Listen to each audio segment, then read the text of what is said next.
صحیح بخاری کی روایت، مغیرہ بن شعبہ رضی اللہ تعالیٰ عنہ کہتے ہیں وہ ایک مرتبہ اسلام قبول کرنے سے پہلے دونوں غیر مسلموں کے ساتھ مل کے جا رہے تھے.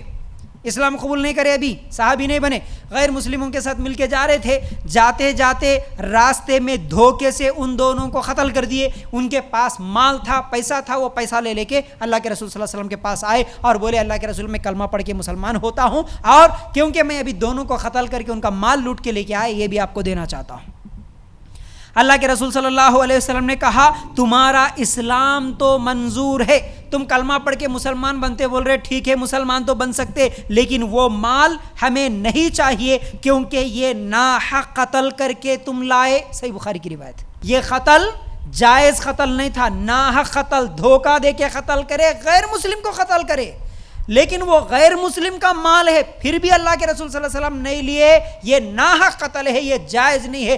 غیر مسلم کو بھی اس طرح قتل کرنا جائز نہیں بولے اللہ کے رسول صلی اللہ علیہ وسلم اس حدیث میں. کیا معلوم ہوا؟ مسلمان کو بھی قتل کرنا ہو یا غیر مسلم کو بھی اگر قتل کرنا ہو، یہ ناحق قتل ہے، اس طرح قتل کرنا جائز نہیں ہوگا. اسلام تو قبول ہے لیکن اس کا مال جائز نہیں ہے، کیونکہ اس زمانے میں اللہ کے رسول صلی اللہ علیہ وسلم کے آنے سے پہلے مکے کے مشرک زیادہ یہی کام کرتے تھے، چوری کرنا، لوٹنا، ایک دوسرے کو قتل کرنا، یہ سب جرائم ان کے اندر تھے. تو یہی وہ دھوکے سے ان دونوں کو قتل کرے اور مال لے کے آ گئے. تو اللہ کے رسول ان کا مال نہیں لیے. ٹھیک ہے. پھر اسی طرح دیکھو، اب بڑی اہم باتیں بول رہا ہوں میں آپ کو. یہ آپ اپنے غیر مسلم دوستوں، سہیلیوں یا پھر مسلمان بھی کیوں نہ ہو، خاص طور سے کالج میں جانے والے لڑکیاں، اسٹوڈنٹس، ایک دوسرے کو یہ باتیں سمجھائیں. اسلام ہمارا کیا کہتا ہے ان کو سمجھاؤ، ورنہ یہ سوشل میڈیا کی وجہ سے یہ لوگ سیکھ رہے، یہ لوگ دیکھ رہے، ہماری خاموشی ان کے دلوں میں شک پیدا کر رہی ہے. جیسا کہ میں آج یہ درس شروع کرنے سے پہلے کئی مثالیں آپ لوگوں کے سامنے رکھا. آج غیر مسلم کئی اچھے خاصے غیر مسلموں کو بھی اور مسلمانوں کو بھی بھٹکانے کی کوشش کر رہے ہیں، اسلام کے خلاف نفرت اور دشمنیاں پھیلانے کی کوشش کر رہے ہیں. یہ حدیثیں بھی آپ کو ذہن میں رہیں اور کئی آیتیں آج آپ لوگوں کے سامنے رکھوں گا، مختصر ترجمہ، ان کو بھی ذہن میں رکھنے کی کوشش کریں. دیکھو ہمارا اسلام اور ہمارے نبی صلی اللہ علیہ وسلم قتل کے تعلق سے کیا بول رہے تھے اور کیا کیا واقعات تھے. مدینہ میں ایک شخص تھا، اس نے کہا تھا اے محمد صلی اللہ علیہ وسلم مال غنیمت میں انصاف کیجئے. ذرا غور سے سنو اس واقعے کو. آج ہمارے نبی صلی اللہ علیہ وسلم کو بھی ایسے ایسے کارٹون بنا کے کہ اللہ کے رسول کے پگڑی میں بم لگا کے دیکھو یہ محمد ہے جو بم لگانا، لوگوں کو قتل کرنا، ٹیررزم، یہ تمام چیزیں سکھاتے ہیں، دہشت گرد سکھائے محمد صلی اللہ علیہ وسلم ہے. نعوذ باللہ، اس طرح کے کارٹون بنائے، کئی لوگ مذاق اڑائے. لیکن ہمارے نبی صلی اللہ علیہ وسلم کیا کر رہے دیکھو. ایک مرتبہ مدینہ میں اللہ کے رسول صلی اللہ علیہ وسلم مال غنیمت تقسیم کر رہے، کسی جنگ سے جتنا بھی مال جمع ہوا تھا جنگ میں اس مال کو تقسیم کر رہے، سب لوگوں کو بانٹ رہے. اس وقت ایک آدمی آیا، آ کے بولا اللہ کے رسول آپ انصاف کرو. آپ انصاف نہیں کر رہے بول رہا ہے، اس کا مطلب عمر رضی اللہ تعالیٰ عنہ بازو میں تھے، بولے اللہ کے رسول آپ بولو گردن اڑا دوں اس کی، انہیں تو منافق دکھ رہا. اللہ کے رسول انصاف نہیں کریں گے تو دنیا میں اور کون انصاف کرے گا؟ اللہ کے رسول جو تقسیم کر رہے اس میں انصاف کرو بول رہا ہے، یہ سوال کر رہا ہوں، اس کی گردن اڑا دوں. اللہ کے رسول صلی اللہ علیہ وسلم بولے نہیں اے عمر، نہیں، اگر میں اسے قتل کر دوں تو لوگ سمجھیں گے محمد اپنے ہی ساتھیوں کو قتل کرواتا ہے، یعنی یہ غلط فہمی بڑھے گی کہ یہ جو محمد صلی اللہ علیہ وسلم یہ قتل کرواتے ہیں، اس لیے میں اس کو قتل کرنے کا حکم نہیں دیتا. پھر جب وہ آدمی واپس چلے گیا، اللہ کے رسول صلی اللہ علیہ وسلم اس کی طرف اشارہ کرتے ہوئے بولے اے عمر یہ وہ آدمی ہے، آئندہ چل کے اس کی وجہ سے بہت زیادہ نقصان بھی ہوگا اور اس کی اولاد سے ایسے ایسے منافق، ایسے ایسے خوارج نکلیں گے جو دین کو بہت زیادہ نقصان پہنچائیں گے.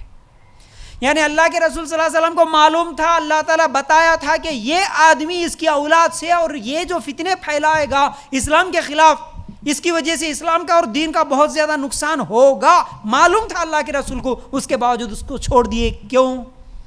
کیونکہ میرے اس عمل کی وجہ سے، یعنی اگر میں اس کو قتل کرنے کا آرڈر دوں گا تو یہ میسج غلط جائے گا، اسلام کا برا میسج جائے گا کہ اسلام میں ان کے نبی ان کے ساتھیوں کو قتل کرنے کا حکم دے رہے. دیکھو اس لیے اللہ کے رسول اس سے نقصان ہوگا معلوم ہونے کے باوجود بھی اس کو چھوڑ دیے. تو یہ ہے ہمارا دین، قتل کرنے کا حکم نہیں دیتا کافروں کو، حالانکہ یہ تھا منافق.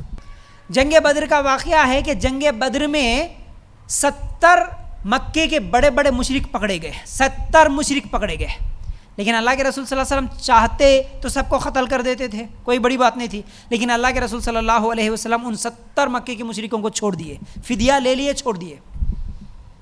حالانکہ مسلمانوں کو قتل کرنے کے لیے آئے، جنگ میں پکڑے گئے قیدی تھے، لیکن اللہ کے رسول سب کو چھوڑ دیے. تو اللہ کے رسول صلی اللہ علیہ وسلم قتل کرنا سکھاتے نہیں. یہ ایک بہت بڑا ثبوت. دوسرا ثبوت، مدینہ جانے کے بعد منافقوں کی طرف سے اسلام کو بہت زیادہ نقصان ہوا. کئی مرتبہ میں بولا منافق کون؟ جو دل میں اسلام کی دشمنی رکھتا اور بظاہر مسلمانوں کے ساتھ مل کے نماز بھی پڑھتا. میں بھی مسلمان ہوں بولتا لوگوں کو، لیکن موقع ملتے ہی اسلام کے خلاف باتیں بولتا، اسلام کو نقصان پہنچانے کی کوشش کرتا، جنگ سے بھاگ جاتا. یہ منافق تھا. اللہ کے رسول صلی اللہ علیہ وسلم کو اللہ تعالیٰ بتا دیا، اے اللہ کے رسول یہ منافق ہے. منافقوں کے پورے نام اللہ کے رسول صلی اللہ علیہ وسلم کو معلوم تھے، اللہ تعالیٰ بتایا تھا.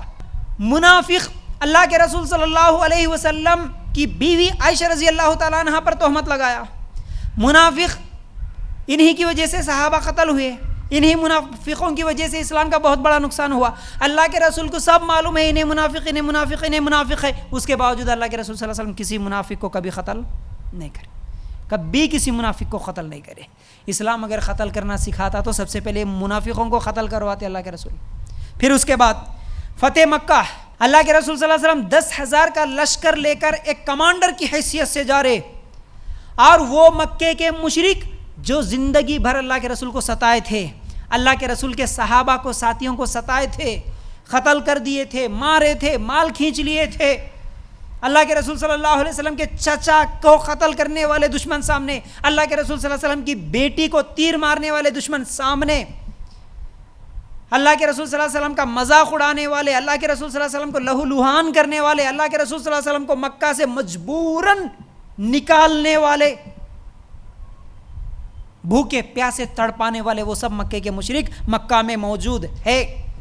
اللہ کے رسول صلی اللہ علیہ وسلم کمانڈر کی حیثیت سے 10,000 کی لشکر فوج لے کے جا رہے. اللہ کے رسول چاہتے تو ان تمام مشرکوں کو اللہ کے رسول صلی اللہ علیہ وسلم قتل کر دیتے، تب بھی کوئی گناہ نہیں ہوتا، برابر ہوتا. ہاں بھائی تم ستائے تھے، اب ہماری حکومت ہے، اب ہمارا پاور ہے، اس لیے تم سب کو قتل کر دیے. لیکن اللہ کے رسول سب کو معاف کر دیے، اللہ کے رسول سب کو معاف کر دیے. اگر اسلام قتل کرنا سکھاتا تو سب سے پہلے فتح مکہ کے وقت مکے کے پورے مشرکوں کو اللہ کے رسول قتل کرتے. اللہ کے رسول جب قتل نہیں کرے، سب کو معاف کر دیے، تو پھر یہ ایک واقعہ کافی ہے کہ اسلام قتل کرنا نہیں سکھاتا.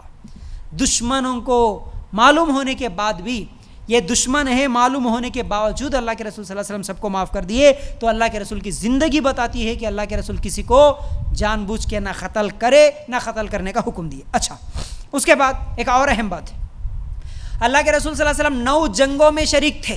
9 جنگوں میں، پورے 9 جنگوں میں اللہ کے رسول ایک کافر کو قتل کرے، صرف ایک کو، ایک آدمی کو قتل کرے. پھر پورے جنگ جتنے بھی اللہ کے رسول صلی اللہ علیہ وسلم کی زندگی میں جنگ ہوئے، ان تمام جنگوں میں 138 مسلمان شہید ہوئے. 138 پورے جنگوں میں 138 مسلمان شہید ہوئے، اور دشمن صرف 216. اللہ کے رسول، اب تھوڑا سوچو، اللہ کے رسول کے زمانے میں جنگ بدر، جنگ احد، جنگ خندق، جتنی بھی جنگیں ہوئی، ان سب میں پورے جنگوں میں ملا کر صرف دشمن جو قتل ہوئے وہ 216 ہے. اور آپ کو معلوم، فرسٹ ورلڈ وار جس کو بولتے ہیں، کتنے کروڑ قتل ہوئے؟ 5 کروڑ لوگ قتل ہوئے. صرف ایک ہٹلر جو تھا وہ 80 لاکھ یہودیوں کو مار دیا. 80 لاکھ. ایسے کتنے نام بتاؤ میں جو ایک تھا لیکن لاکھوں لوگوں کو مار دیا. ایک اسلام ہے جو پورے جنگوں میں ملا کر صرف 216 دشمن جو سامنے آ کے جنگ کر رہے تھے وہ قتل ہوئے.